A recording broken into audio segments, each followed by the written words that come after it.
جو واقعہ کربلا ہے، آپ بخوبی جانتے ہیں کہ واقعہ کربلا ایک طویل واقعہ ہے، منٹوں سیکنڈوں میں گھنٹوں میں یہ بیان ہونے والا ہے ہی نہیں۔ اب ہم نے اس پرفتن دور میں لوگوں کو ایک بات سمجھانی ہے، لوگوں کو ایک میسیج دینا ہے۔ آپ جانتے ہیں کہ واقعہ کربلا ایک طویل واقعہ، ایک داستان ہے، تو اس لیے میں ہمیشہ یہ کرتا ہوں کہ اس کا خلاصہ پیش کرتا ہوں آسان الفاظ میں، اور خاص طور پر میری یہ کوشش ہوتی ہے میں وہ باتیں آپ کے سامنے رکھوں جن کا ثبوت قرآن حدیث سے ہے۔ عموماً واقعہ کربلا پیش کرتے ہوئے ایسے واعظین ذاکر بھی ہیں، وہ اس طریقے سے پیش کرتے ہیں جس طرح کمنٹری کر رہے ہوں، جس طرح وہ واقعہ کربلا جب ہوا وہ موقع پہ جس طرح بندہ کھڑا نہیں ہوتا وہ اس طریقے سے پیش کرتے ہیں، اور وہ بہت ساری ایسی باتیں ہیں جس کی کوئی سند نہیں ملتی، قرآن حدیث میں کا کوئی حوالہ نہیں ملتا۔ تو میری ایک کوشش ہے اور شروع سے میری عادت ہے کہ میں ہمیشہ یہ چاہتا ہوں کوئی ایسی بات میں نہ کروں جو قرآن اور حدیث کے منافی ہو۔ میں واقعہ کربلا کا جو پیغام دیتا ہوں اس کا جو خلاصہ پیش کرتا ہوں وہ بھی اس حد تک کرتا ہوں جو قرآن حدیث سے ثابت ہوتا ہے۔ محترم حضرات، آپ بخوبی جانتے ہیں کہ خلافت راشدہ 30 برس تک رہی ہے، اور پھر خلافت راشدہ جو ہے یہ میرے آقا حضور نبی کریم صلی اللہ علیہ وسلم نے پیشن گوئی عطا فرمائی۔ آقا علیہ السلام نے پیشن گوئی فرمائی کہ خلافت راشدہ 30 برس تک رہے گی، اور 30 برس خلافت راشدہ کے اس وقت تک پورے نہیں ہوتے جب تک آپ حضرت امام حسن رضی اللہ عنہ کے 6 مہینے شامل نہ کریں۔ جب آپ حضرت سیدنا صدیق اکبر رضی اللہ عنہ کا خلافت کا عرصہ، حضرت عمر فاروق رضی اللہ عنہ کا خلافت کا عرصہ، حضرت عثمان غنی رضی اللہ عنہ کا خلافت کا عرصہ، حضرت مولا کائنات کی خلافت کا عرصہ اور حضرت امام حسن کے 6 مہینے ملائیں گے تب یہ 30 برس پورے ہوں گے، اور اس کے بعد میرے آقا نے فرمایا کہ پھر بادشاہت ہوگی، ملوکیت ہوگی۔ اور آپ جانتے ہیں اس کے بعد پھر آپ کو پتہ معاملات شروع ہو گئے۔ جب حضرت امام حسن مجتبیٰ 6 ماہ خلیفہ رہے، حالات خراب ہوئے تو حضرت امام حسن مجتبیٰ نے حضرت امیر معاویہ رضی اللہ عنہ سے صلح کی، اپنی خلافت ان کے حوالے کر دی۔ 6 ماہ جب پورے ہوئے تو 30 برس پورے ہو گئے۔ امام حسن مجتبیٰ نے اپنے نانا جان کی جو پیشن گوئی تھی اس کو پورا کیا۔ اس کے بعد جب حضرت امیر معاویہ رضی اللہ عنہ خلافت پہ آئے، جب حضرت امیر معاویہ رضی اللہ عنہ کا وصال ہوا تو یزید جو ہے یہ حضرت امیر معاویہ رضی اللہ عنہ کا بیٹا ہے، اور یزید جب تخت پہ بیٹھا تو حضرت امام حسن مجتبیٰ حضرت امام حسین رضی اللہ عنہ مدینہ پاک میں تھے، حضرت امام حسین مدینہ پاک میں تھے، تو یزید نے پیغام بھجوایا امام حسین کی طرف کہ آپ میرے ہاتھ پہ بیعت کریں۔ اب یہ کیسے ممکن ہے کہ رسول اللہ کا نواسا جو مدینہ میں پیدا ہوا ہو، مدینہ کے گلیوں میں کھیلا ہو، جو رسول اللہ کے کاندھوں پہ بیٹھا ہو، جو میرے آقا سجدے میں ہوں تو حضور کے پشت پہ بیٹھا ہو، جن کے لبوں کو میرے آقا نے چوما ہے، جن کو میرے آقا نے پیار دیا ہے، اور جن کے بارے میں حضور نے فرمایا کہ جنہوں نے ان سے محبت کی اس نے مجھ سے محبت کی، اور جو مجھ سے محبت کرے گا وہ اللہ سے محبت کرے گا، جو ان سے بغض رکھے گا وہ مجھ سے بغض رکھے گا۔ تو حضرت امام حسین کے لیے یہ ممکن نہیں تھا کہ آپ یزید کی بیعت کرتے۔ اس کے بعد حضرت امام حسین نے سوچا یہ کہ میں مدینہ پاک سے مکہ پاک چلا جاتا ہوں۔ مکہ پاک میں کیونکہ جنگ کرنا اور لڑائی کرنے کی اجازت نہیں ہے، تو امام حسین نے یہ سوچا، اور کئی لوگوں نے آپ کو منع بھی کیا کہ آپ نہ جائیں، لیکن امام حسین نے یہی جواب دیا کہ میں نہیں چاہتا میرے نانا جان کا جو شہر مدینہ اس کا تقدس پامال ہو۔ حضرت امام حسین دیکھ رہے تھے کہ معاملات ہونے کیا ہے، تو بہرحال اب حضرت امام حسین رضی اللہ عنہ مدینہ پاک سے روانہ ہوئے مکہ پاک کے لیے۔ اب میں آپ سے یہ پوچھتا ہوں، ذرا آپ تھوڑی دیر کے لیے مفتی بن جائیں، قاضی بن جائیں، جج بن جائیں، اپنے دل پہ ہاتھ رکھ کر مجھے یہ بتائیں، آج آپ میں سے جو لوگ عمرے پہ گئے ہیں، جو حج پہ گئے ہیں، جب آقا علیہ السلام کی بارگاہ اقدس میں آخری حاضری پیش کرتے ہیں اور جب الوداعی حاضری پیش کرتے ہیں تو اس وقت کیا کیفیت ہوتی ہے؟ ایک عجیب سی کیفیت ہوتی ہے، بندہ اس وقت رونے پہ مجبور ہو جاتا ہے، آنسو کی لڑیاں ہوتی ہیں، اور ہر بندہ یہ سوچتا ہے زندگی میں پتہ نہیں مجھے دوبارہ یہ موقع ملے گا یا نہیں ملے گا، روزہ رسول پہ حاضری کا موقع ملے گا یا نہیں ملے گا۔ اچھا، ہم تو آقا علیہ السلام کی امتی ہیں، جو سادات ہیں وہ حضور کی آل ہیں، باقی ہم سب حضور کے امتی ہیں۔ مجھے آپ یہ بتائیں، آج ہم امتی ہو کر روضہ رسول سے جدا نہیں ہو سکتے، تو امام حسین جو مدینہ میں پیدا ہوا، جو نانا کی گلیوں میں کھیلتا تھا، جن نے مدینہ کے چپے چپے کو دیکھا، جن کی پرورش مدینہ پاک میں ہوئی، اب اس حسین کو مدینہ چھوڑنا اس کے لیے کتنا مشکل تھا، لیکن امام حسین نے بالآخر مدینہ کے تقدس کے لیے، مدینہ کی عظمت کے لیے، تاکہ مدینہ کا تقدس یزید پامال نہ کرے، امام حسین نے قربانی دی۔ یہ بہت بڑی آزمائش تھی، یہ بہت بڑی آزمائش تھی امام حسین کے لیے، اور اس آزمائش میں امام حسین پورے اترے۔ واقعہ کربلا پورا کا پورا آزمائش ہے، پورا کا پورا آزمائش ہے۔ تو مجھے ایک اینکر نے سوال کیا، وہ کہتا ہے کہ یہ جو 3 دن پانی بند ہوا یہ آزمائش تھی۔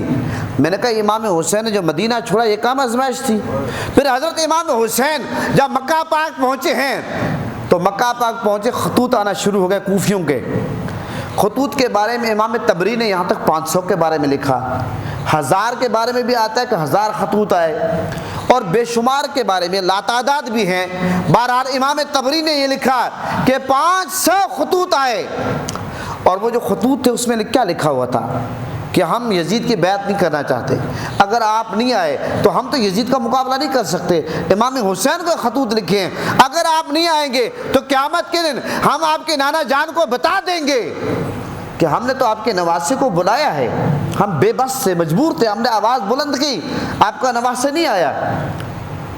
جب حضرت امام حسین نے وہ سارے خطوط پڑھے اور امام حسین کو پتا تھا یہ معاملہ ہونا کیا ہے، تو حضرت امام حسین نے بالآخر سب سے پہلے اپنے چچا زاد بھائی حضرت مسلم بن عقیل کو اپنا سفیر بنا کر، نمائندہ بنا کر بھیجا کہ آپ جائیں کوفہ کے حالات کا جائزہ لیں، اور جب آپ حالات کا جائزہ لیں گے اگر حالات بہتر ہوں تو مجھے خط لکھ دینا، لیٹر لکھ دینا، چٹھی لکھنا، اس کے بعد پھر میں آ جاؤں گا۔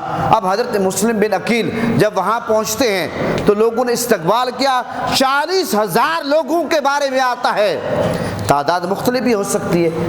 تو لوگوں نے حضرت مسلم بن عقیل کے ہاتھ پہ بیعت کی جناب۔ اس کے بعد وہ جو ابن زیاد تھا اور اس بدبخت اور یزید تھا، جب ان کو پتا چلا کہ کوفہ کا جو گورنر ہے جس کا نام نعمان بن بشیر ہے وہ ذرا بڑا نرم برتاؤ کر رہا ہے اہل بیت کے ساتھ، حضور کے خاندان کے ساتھ، فوراً یزید بدبخت نے کیا کہا، نعمان بن بشیر جو گورنر تھا کوفہ تھا اس کو ہٹا کے اپنا جو چہیتا تھا ظالم فاسق فاجر ابن زیاد اس کو گورنر لگوایا۔ جب اس کو گورنر لگوایا اور اس نے دیکھا کہ 40,000 لوگوں نے حضرت مسلم بن عقیل کے ہاتھ میں بیعت کی اور اتنے لوگوں نے محبت سے نوازا، پیار سے نوازا، اس نے لوگوں کو ڈرانا دھمکانا شروع کر دیا، اٹھانا شروع کر دیا، اغوا کرنا شروع کر دیا۔ آپ کو پتہ جو حکمرانوں کا طریقہ ہوتا ہے یہ تو کسی سے ڈھکا چھپا نہیں ہے، مختلف طریقے ہوتے ہیں واردات کے۔ جب یہ سارا معاملہ ہوا اس کے بعد حضرت مسلم بن عقیل نے جب عصر کی نماز پڑھائی، 40,000 میں سے صرف 500 رہ گئے تھے، اور جب سلام پھیرا وہ 500 بھی نہیں تھے۔ اب آپ یہ دیکھیں حضرت مسلم بن عقیل تو پہلے خط لکھ چکے تھے، وہ کوئی واٹس ایپ کا دور نہیں تھا، میسنجر کا دور نہیں تھا، ایمو کا دور نہیں تھا، ٹیلی فون کا دور نہیں تھا، کوئی زوم پہ کال نہیں کی جا سکتی تھی، کوئی ایسی سہولیات تو تھی نہیں تھی، چٹھی کا دور تھا، وہ لکھ چکے تھے۔ جب 40,000 بندے نے بیعت کی، مسلم بن عقیل چٹھی لکھ چکے تھے، اور اور اس کے بعد آپ کو پتہ ہے مسلم بن عقیل کو شہید کیا گیا ابن زیاد ظالم نے، اور مسلم بن عقیل کے 2 بیٹے محمد اور ابراہیم ان کو شہید کیا گیا۔ ادھر سے حضرت امام حسین اب جناب روانہ ہوئے کس تاریخ کو؟ 3 ذی الحج کے بارے میں بھی آتا ہے اور 8 ذی الحج کے بارے میں بھی آتا ہے، اور آپ کو پتہ ہے کہ حج کا جو سلسلہ ہے وہ شروع 8 ذی الحج سے ہوتا ہے۔ پوری دنیا سے لوگ آ رہے ہیں حج کرنے کے لیے۔ امام حسین کے بارے میں یہاں تک آتا ہے کہ آپ نے احرام کھول دیا حج کا، زہر 8 ذی الحج آپ نے احرام کھول دیا، آپ کوفہ روانہ ہوئے۔ یاد رکھیں کہ امام حسین جب کوفہ روانہ ہوئے آپ جنگ کے لیے نہیں جا رہے تھے، آپ نے بغاوت خروج کا معاملہ بھی نہیں تھا، آپ تو صرف جا کر ایک حق اور جناب میسیج لوگوں کو دینے کے لیے، لوگوں کا سہارا بننے کے لیے جا رہے تھے۔ اور یزید صرف شراب پیتا نہیں تھا، شراب کو حلال سمجھتا تھا۔ یزید صرف زنا نہیں کرتا تھا، زنا کو حلال سمجھتا تھا۔ 2 باتوں میں فرق ہے، ایک ہے نماز نہ پڑھنا، ایک ہے نماز کا انکار کرنا۔ نماز کو نہیں پڑھتا گناہگار ہے، کوئی نماز کا انکار کرے گا کافر ہو جائے گا۔ کوئی بندہ شراب پیتا گناہگار ہے، لیکن کوئی کہے کہ شراب حلال ہے وہ کافر ہو جائے گا، کیونکہ شراب کی حرمت قرآن سے ثابت ہے۔ آپ سمجھیں، ایک اب سود کوئی بندہ کھاتا ہے وہ گناہگار ہے، اللہ سے جنگ کر رہا ہے، لیکن ایک بندہ کہے کہ سود ہے ہی حلال، پھر تو وہ کافر ہو جائے گا، کیونکہ سود کی حرمت تو قرآن سے ثابت ہے۔ یاد رکھیں یزید صرف مجرم نہیں تھا، یزید منکر تھا۔ تو حضرت امام حسین جنگ کے لیے نہیں گئے، کیونکہ دنیا جانتی ہے کہ جو بندہ جنگ کے لیے جاتا ہے کبھی وہ 6 ماہ کے بچے کو لے کر نہیں جاتا۔ امام حسین کے ساتھ حضرت علی اصغر تھے یا نہیں تھے؟ کبھی بھی وہ اپنی خواتین بچوں کو ساتھ لے کر نہیں جاتا، کیونکہ جنگ کے بھی کچھ قوانین ہوتے ہیں، آداب ہوتے ہیں، ضابطے ہوتے ہیں۔ امام حسین جنگ کے لیے جا ہی نہیں رہے تھے۔ امام حسین تو صرف ایک دین کی تبلیغ کے لیے، ایک لوگوں کو سمجھانے کے لیے، تاکہ جناب لوگ برائی میں مبتلا نہ ہو جائیں، لوگوں کو آگاہ کرنے کے لیے جا رہے تھے۔ تو بہرحال حضرت امام حسین روانہ ہوئے مکہ پاک سے 8 ذی الحج کو یا 3 ذی الحج کو۔ تو جب روانہ ہوئے رستے میں حضرت امام حسین کو پتہ چل گیا کہ حضرت مسلم بن عقیل کو شہید کر دیا گیا ہے۔ اب جب شہید کر دیا گیا ہے، اس موقع پر حضرت مسلم بن عقیل کی شہادت کی خبر جب امام حسین کو ملی تو آپ بہت غمگین ہوئے، اداس ہوئے، اور اس موقع پر کئی ساتھیوں نے آپ کو کہا حضرت آپ واپس چلیں، تو امام حسین نے فرمایا میں نے واپس نہیں جانا۔ ہاں اگر آپ میں سے کوئی شخص واپس جانا چاہتا ہے تو چراغ بجھا دیتا ہوں میں، اگر آپ دن کے اجالے میں نہیں جانا چاہتے تو رات کے اندھیرے میں چلے جائیں، کوئی مسئلہ نہیں، لیکن میں نے واپس نہیں جانا۔ المختصر بات یہ ہے حضرت امام حسین چلتے گئے یہاں تک کہ جب کربلا کے مقام پر پہنچے، آپ کو پتہ ہے اب کربلا کے مقام پر پہنچے، پھر بھی مذاکرات کے امام حسین نے کوشش کی کہ مجھے واپس جانے دیا جائے یا یزید سے میری ملاقات کرائی جائے، لیکن ایک بات پہ بھی نہیں آئے، اگر مگر چون چرا بہانے۔ وہ رسول اللہ کے خاندان کے خون کے پیاسے تھے ظالم۔ اس کے بعد آپ کو پتہ ہے کہ امام حسین کو تمام چیزوں کا پتہ تھا یہ معاملات ہونے ہیں۔ 7 محرم کو حضرت امام حسین ان کے خاندان کا پانی بند کیا گیا۔ اب آپ جانتے ہیں کہ پانی اس دریا کا بند کیا گیا جس کو دریا فرات کہتے ہیں، اس دریا کا پانی جانور بھی پیتے تھے، لیکن بدقسمتی سے وہ پانی امام حسین کے بچوں پر خاندان پہ بند کیا گیا ہے۔ علی اصغر 6 ماہ کے بچے پہ بند کیا گیا ہے۔ لیکن ایک طرف یزید جیسے بدبخت لوگ فاسق فاجر ان کے حواری تھے اور ایک 22,000 کا لشکر تھا، اور ادھر امام حسین کے بارے میں آتا ہے کہ 82 تھے، 82 یا 72 تھے، مختلف تعداد۔ تو آپ یہ دیکھیں کہ تعداد کا حساب آپ دیکھیں، ادھر آپ غزوہ بدر کو پڑھتے ہیں کہ 313 ہزاروں پر غالب آئے، ادھر آپ یہ دیکھیں کہ کہاں 72 اور کہاں 22,000 کا لشکر۔ محترم حضرات پانی باندھ کیا گیا، اور اس موقع پر حضرت امام حسین نے مختلف مواقع پر خطاب بھی کیے کہ بھئی میں خود نہیں آیا، آپ لوگوں نے مجھے بلایا ہے، آپ لوگوں نے مجھے چٹھیاں لکھی ہیں، آپ مجھے جانتے ہیں، میں کوئی ایسی شخصیت نہیں ہوں کہ آپ مجھے جانتے نہیں ہوں یا میرا کوئی تعارف نہ ہو، میں رسول اللہ کا نواسہ ہوں، حضرت خدیجہ الکبریٰ میری نانی ہیں، سیدہ کائنات میری والدہ ہیں، اور مولا علی میرے والد ہیں، اور یہاں تک کہ حضرت امام حسین نے پورا اپنا خاندانی پس منظر بیان کیا، تقویٰ، پرہیزگاری، تمام چیزیں بیان کی، لیکن آپ کو پتہ ہے وہ بدبخت تھے، انہوں نے کہاں ماننا تھا۔ حضرت امام حسین نے اس موقع پر پانی طلب کیا، لیکن سوال یہ پیدا ہوتا ہے، ایک خاص بات میں آپ کے سامنے رکھنا چاہتا ہوں۔ جب ہم واقعہ کربلا کو پڑھتے ہیں، واقعہ کربلا پہ غور کرتے ہیں، کتب کو کھنگالتے ہیں اور تاریخ کی ورگردانی کرتے ہیں، تو ہمیں ایک چیز ملتی ہے کہ امام حسین نے، آپ کے ساتھیوں نے پانی مانگا، لیکن سوال یہ پیدا ہوتا ہے کہ جن یزیدیوں نے امام حسین اور آپ کے ساتھیوں پر پانی بند کیا، کیا ان لوگوں نے کھانا بند نہیں کیا ہوگا؟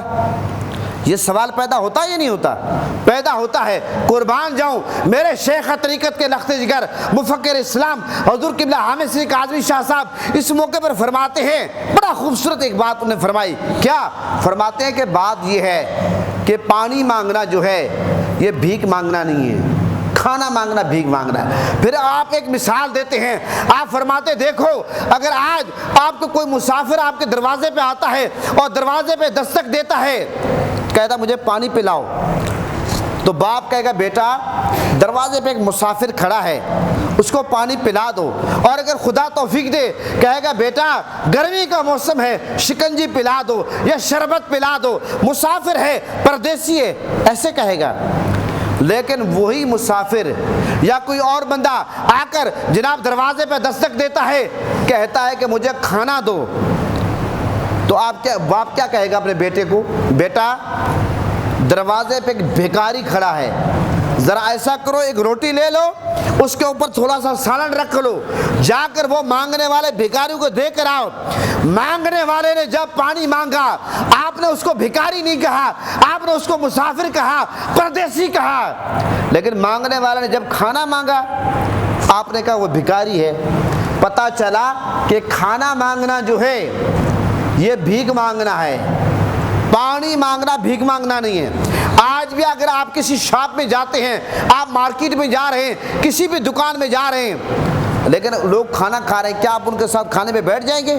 نہیں، لیکن اگر پانی کا کولر رکھا ہوگا آپ پانی خود بخود ڈال کے پی لیں گے۔ پتہ چلا کہ پانی ایک ایسی چیز ہے کہ پانی مانگنا بھیک مانگنا نہیں ہوتا۔ تو محترم حضرات یاد رکھیں، امام حسین نے جب اپنی جان کی بھیک نہیں مانگی، علی اصغر کی بھیک نہیں مانگی، علی اکبر کی بھیک نہیں مانگی، اپنے خاندان کی بھیک نہیں مانگی، اپنے پورے کنبے کی بھیک نہیں مانگی، تو امام حسین کھانے کے لیے بھیک کیسے مانگتے؟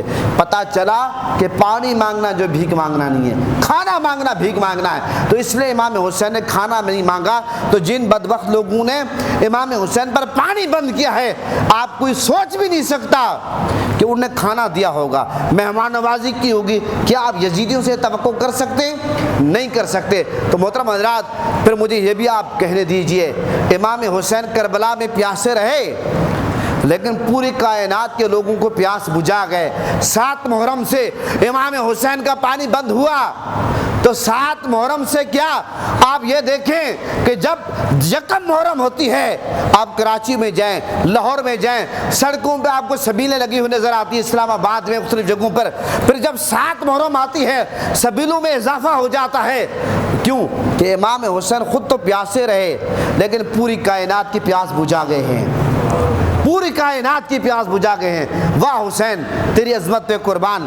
محترم حضرات اس کے بعد جب شہادتوں کا سلسلہ شروع ہوا، علی اکبر قربان ہوئے، حضرت قاسم قربان ہوئے، اور آپ کو پتہ ہے قربانی ہوتی رہی۔ 10 محرم کا دن آیا، حضرت امام حسین مختلف مواقع پر خطاب بھی کرتے رہے، لیکن وہ بدبخت آپ کو پتہ ہے امام حسین اور امام حسین کے خاندان کے پیاسے تھے، خون کے بھوکے تھے، ان لوگوں نے حضرت امام حسین کو شہید کیا، اور یہاں تک جب مقابلہ ہوا چاروں طرف سے جب حملہ کیا، جب امام حسین کو شہید کیا، اب 10 محرم کا دن ہے، امام حسین کو شہید کر دیا۔ یہاں تک کہا جاتا ہے کہ 10 محرم کے دن جو برتن اٹھایا جاتا تھا اس کے سے خون نکلتا تھا. آسمان بھی رویا ہے, زمین بھی روئی ہے, اور ایک غمگین ماحول تھا. اور کیسے نہ ہوتا کہ اتنے رسول اللہ کے نواسے پہ ظلم ہوا. محترم حضرات, اب یہ تو شہادت ہو گئی, پانی بند ہوا, تمام معاملات ہوئے. اس کے بعد اگلی بات جو میں آپ کو بتانے والا ہوں, حضرت امام حسین دنیا کے وہ انوکھے شہید ہیں کہ حضرت ام فضل نے خواب دیکھا. کیا خواب دیکھا؟ خواب یہ دیکھا کہ آپ کے جسم عطر کا ٹکڑا کٹ کے میری گود میں آ گیا. یہ خواب دیکھا ہے حضرت ام فضل نے, یا رسول اللہ آپ کے جسم عطر کا ٹکڑا کٹ کے میری گود میں آیا. میرے آقا نے اس موقع پہ فرمایا کہ یہ خواب کی تعبیر یہ ہے کہ میری جو شہزادی ہے سیدہ کائنات, ان کے ہاں بیٹا پیدا ہوگا اور وہ آپ کی گود میں آئے گا. اس خواب کی تعبیر یہ ہے. اور اس کے بعد فرماتی ہیں کہ ایک دن جب حضرت امام حسین پیدا ہوئے گئے اور خواب کی تعبیر ہو گئی, اس کے بعد یہ ہوا, میں نے دیکھا کہ ایک دن آقا علیہ السلام, میرے آقا کے آنکھوں مبارک سے آنسو روا ہیں, میرے آقا غمگین ہیں, اداس ہیں. اس موقع ام فضل فرماتی ہیں کہ میں نے جب حضور کی بارگاہ میں عرض کیا کہ یا رسول اللہ ماجرا کیا ہے, آپ کیوں پریشان ہیں, تو میرے آقا نے فرمایا کہ ابھی جبرائیل نے آ کر مجھے بتایا ہے کہ میرے اس نواسے کو میری امت کے لوگ شہید کریں گے, میرے اس نواسے کو میری امت کے لوگ شہید کریں گے. اچھا, ایک تو یہ حدیث تھی. اب امام حسین کی شہادت کے چرچے اس وقت بھی تھے جب امام حسین نانا جان کی گود میں کھیلتے تھے, جب سیدہ کائنات کی گود میں بیٹھتے تھے, جب امام حسین کا بچپن تھا. اب آپ دوسری حدیث سنیں. آقا علیہ السلام نے, حضرت جبرائیل علیہ السلام نے کربلا کی مٹی لا کر حضرت امام حسین کی, جو کربلا کی مٹی جہاں امام حسین نے شہید ہونا تھا, وہ لا کر میرے آقا کو عطا فرمائی. اور وہ میرے آقا نے وہ مٹی حضرت ام سلمہ کو عطا فرمائی. اب آپ یہ دیکھیں, میرے آقا نے فرمایا یہ مٹی رکھ لو, اس کو بوتل میں رکھ لو, جس دن میرا حسین شہید ہوگا دیکھ لینا یہ مٹی خون بن جائے گی. اب آپ نگاہ مصطفیٰ کا کمال دیکھیں. آقا علیہ السلام نے ازواج مطہرات میں سے یہ کربلا کی مٹی جو جبرائیل نے لا کر دی ہے, میرے آقا نے کسی اور کو نہیں دی, حضرت ام سلمہ کو دی. نگاہ مصطفیٰ کا کمال تھا. میرے آقا دیکھ رہے تھے کہ جب واقعہ کربلا ہوگا, میرے حسین کو شہید کیا جائے گا, اس وقت حضرت ام سلمہ حیات ہوگی. اور جب واقعہ کربلا ہوا اور وہ مٹی جو میرے آقا نے حضرت ام سلمہ کو عطا فرمائی, اپنے گھر والی کو, امت کی ماں کو, وہ مٹی جو شیشی میں رکھی ہوئی تھی وہ خون بن گئی. محترم حضرات, حضرت امام حسین کی شہادت کو یہ بھی انفرادیت حاصل ہے کہ کائنات میں جتنے لوگ شہید ہوتے ہیں وہ شہید پہلے ہوتے ہیں, ان کی شہادت کے چرچے بعد میں ہوتے ہیں. قربان جو امام حسین پہ کہ امام حسین نانا کی گود میں کھیل رہے ہیں, آپ کی شہادت کے چرچے پہلے تھے. محترم حضرات, ایک تو یہ بات امام حسین جانتے تھے. آج بہت سارے لوگ یہ اشعار پڑھتے ہیں کہ امام حسین کو دھوکے سے کوفے بلایا گیا. میں کہتا ہوں کوفہ والوں نے دھوکہ ضرور کیا ہے, لیکن یاد رکھو یہ نہ سمجھو کہ حسین کو پتہ نہیں تھا. ارے آپ تو امام حسین کے پتے کی بات کرتے ہیں. امام حسین نے جس کربلا کی مٹی پر شہید ہونا تھا, جس زمین پر شہید ہونا تھا, وہ مٹی بھی جانتی تھی کہ حسین یا شہید ہونا تھا, اور وہ مٹی اس دن خون بن گئی ہے. اپنی طرف سے دھوکہ کیا ہے. مسلم بن عقیل کے ہاتھ پر 40,000 نے بیعت کر کے پریشر میں آ کر, ڈر کر, خوف میں مبتلا ہو کر ساتھ چھوڑ دیا ہے. امام حسین کا ساتھ چھوڑا, دھوکہ کیا ہے. لیکن یاد رکھیں, کوئی یہ نہ سمجھے کہ امام حسین کو پتہ نہیں تھا, اور کوئی یہ نہ سمجھے کہ امام حسین پانی کے محتاج تھے. امام حسین نے پانی مانگا ہے. اگر اسماعیل علیہ السلام ایڑی مارتے, ایڑی ان نے ماری ہے, آب زمزم نکل آیا, تو امام ولی کی کرامت ہوتی ہے. تو ولی اولیاء کرام کرامات دکھاتے ہیں, امام حسین بھی کرامت دکھا سکتے تھے. یاد رکھیں, یاد رکھیں, امام حسین اس امتحان میں کامیاب ہونا تھا, آزمائش میں کامیاب ہونا تھا. اور محترم حضرات, جب یہ واقعہ کربلا ہو گیا, جس کو سارا پس منظر میں نے آپ کے سامنے رکھ دیا, اب آپ مجھے آپ یہ بتائیں, آپ پوری دنیا کی تاریخ کھنگال کر دیکھیں, جب آپ کسی سے آپ کی دشمنی ہو, آپ دشمن کو مار دیتے ہیں, تو تو اس کے بعد آپ دشمن کی جان چھوڑ دیتے ہیں۔ پتہ چلا کہ یہ جو یزید تھا، یہ جو ابن زیاد تھا، یہ جو ان کی ٹیم تھی، ان کو امام حسین کے خاندان سے صرف دشمنی نہیں تھی، بغض تھا۔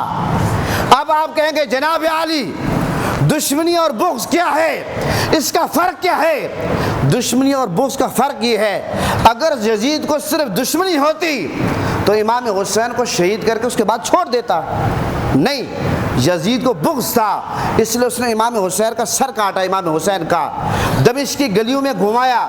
یہ اور بات ہے کہ امام حسین کا سر جب نیزے پہ تھا قرآن کی تلاوت کر رہا تھا، یزید کو بغض تھا، اس نے بیمار کربلا امام زین العابدین کے پاؤں میں زنجیریں ڈالی، بیڑیاں ڈالی۔ پیر نصیر الدین نصیر علیہ رحمٰن نے فرمایا نصیر عداوت کے بھی کچھ آداب ہوتے ہیں، کسی بیمار کو زنجیریں پہنائی جاتی ہیں تو یہ کچھ نہیں ہوتا، بیماری سانجی ہوتی ہے، مائیں بہنیں سانجی ہوتی ہیں۔ پتہ چلا کہ یزید کا یہ بغض تھا کہ ماؤں بہنوں کا تقدس پامال کیا، ماؤں بہنوں کو ننگی پیٹھوں پہ، جانوروں کی پیٹھوں پہ بٹھایا اور ان کو پیاسا بھوکا رکھا۔ امام زین العابدین جو نوجوان اکیلے تھے ان بیبیوں کے ساتھ، آپ کو پتہ ہے کہ ان پر ظلم ہوا۔ یہ اور بات ہے، حضرت زینب نے یزید کے دربار میں بھی کہا دیکھ لے اذان میں میرے نانا کا نام ہے یا تیرے نانا کا نام ہے۔ امام زین العابدین نے اس ظلم کے باوجود یزید کے دربار، ابن زیاد کے دربار میں خطبے دیے۔ اچھا یزید کا ظلم ختم پھر بھی نہیں ہوا، آپ آئے مدینہ پاک میں، یزید نے مدینہ پاک میں 3 دن گھوڑے باندھے، یزید نے مدینہ مسجد نبوی کی اذان بند کی ہے، یزید نے خانہ کعبہ پر حملہ کیا ہے، اور یزید نے ماؤں بہنوں کو حلال کر دیا ہے۔ لوگ کیا سمجھتے ہیں؟ آج جس دور سے ہم گزر رہے ہیں، یاد رکھیں آج سے کچھ سال پہلے کچھ لوگ تھے آٹے میں نمک کے برابر جو یزید کو امیر المومنین کہتے تھے، اور اب آپ یقین یعنی یہ ابھی میں نے سنا کل پرسوں، ایسے ڈنگر قسم کے مولوی جو اپنے آپ کو مسلمان کہتے ہیں، داڑیاں رکھی ہوئی ہیں، وہ سرے سے واقعہ کربلا کا انکار کر رہے ہیں، سرے سے وہ کہتے ہیں واقعہ کربلا ہوا ہی نہیں ہے۔ اور ایک بدبخت مولوی کہتا ہے، وہ کہتا ہے یہ مکہ پاک سے یہ روٹ بھی نہیں بنتا کربلا کا، حالانکہ گوگل پہ آپ دیکھیں، میپ میں دیکھیں، سارا روٹ آیا ہوا ہے، لیکن اتنے بڑے بدبخت لوگ ہیں۔ اور پہلے تو ہم یہ دیکھتے ہیں کہ بھئی اس دور میں حسین نام کے لوگ ملیں گے، غلام حسین نام کے، یزید نام کا کوئی نہیں ملے گا۔ اب تو یزید کے پتر آ گئے، یزید کے نام نوے آ گئے، اب تو یزید کو امیر المومنین کہنے والے آ گئے۔ لہذا محترم حضرات اپنی نسلوں کے عقیدے کی، اپنے عقیدے کی حفاظت کریں، یہ بہت آپ یاد رکھیں، یہ باتیں آپ سے کرنا اس لیے ضروری ہے کہ یہ اس وقت جو زمانہ چل رہا ہے، حالات چل رہے ہیں، پرفتن دور ہے، صبح کو لوگوں کا ایمان اور ہے، شام کو اور ہے، اور ایک سال گزرتا ہے نئے فتنے آ جاتے ہیں۔